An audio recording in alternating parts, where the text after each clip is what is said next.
Good afternoon, Professor. I'm going to be doing my art video, Critic, my short video, on a piece actually I saw at LACMA. It really caught my attention. It was something really special to me. It's called the Polytech of Buenos Aires.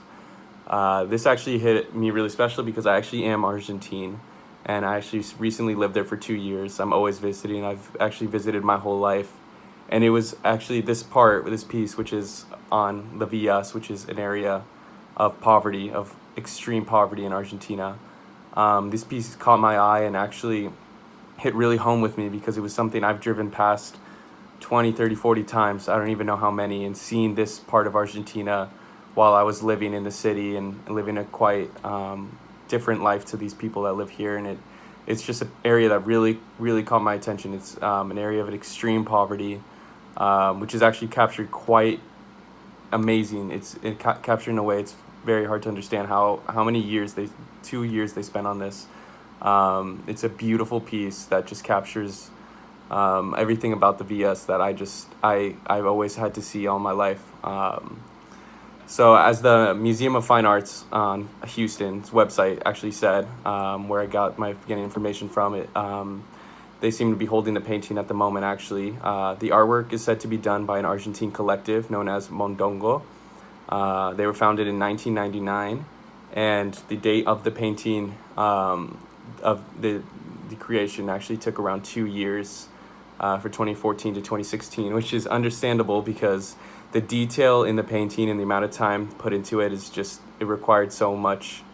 I would not be able to understand if they've done this in a few months because this isn't a regular painting. Obviously, this is an art piece done mainly in all clay, which is insane to understand how they did that with the detail and the touch actually put into this.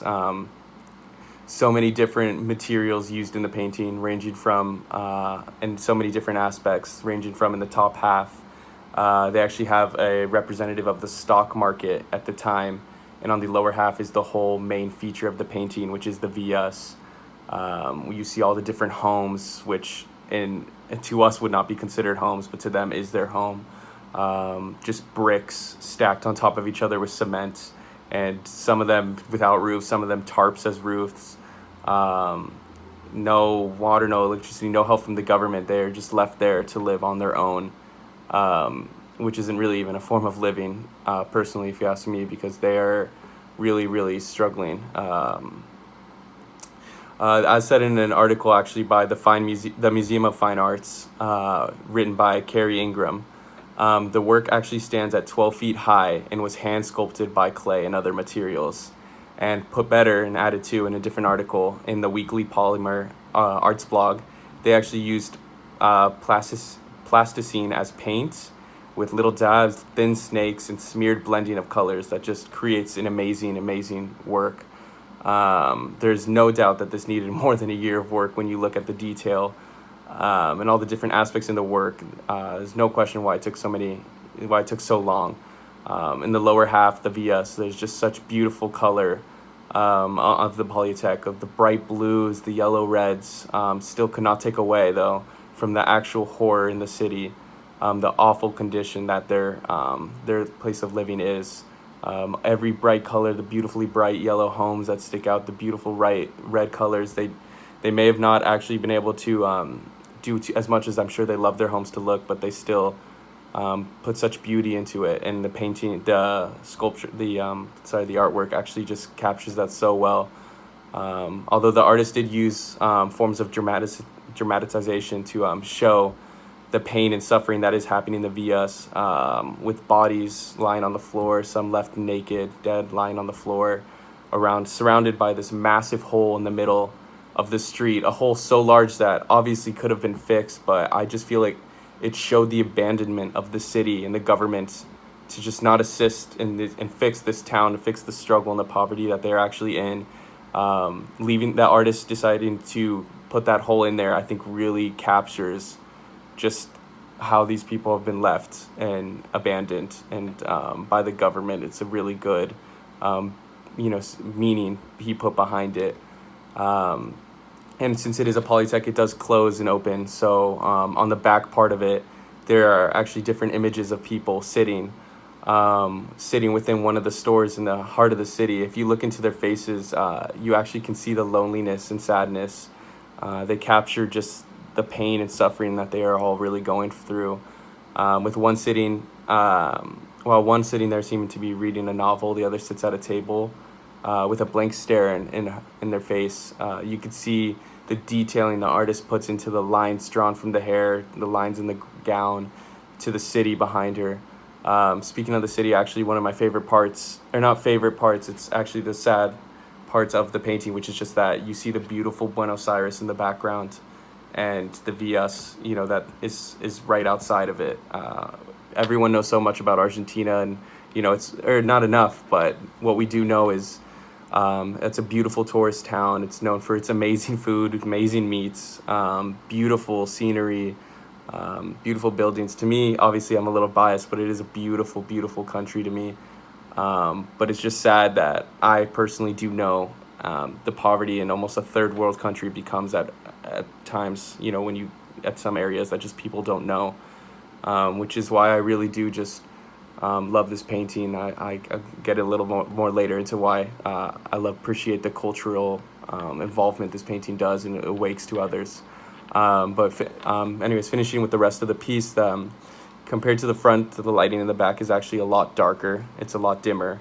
The colors are much darker, nowhere near as vibrant. No blues, not too many blues, bright greens and reds and yellows.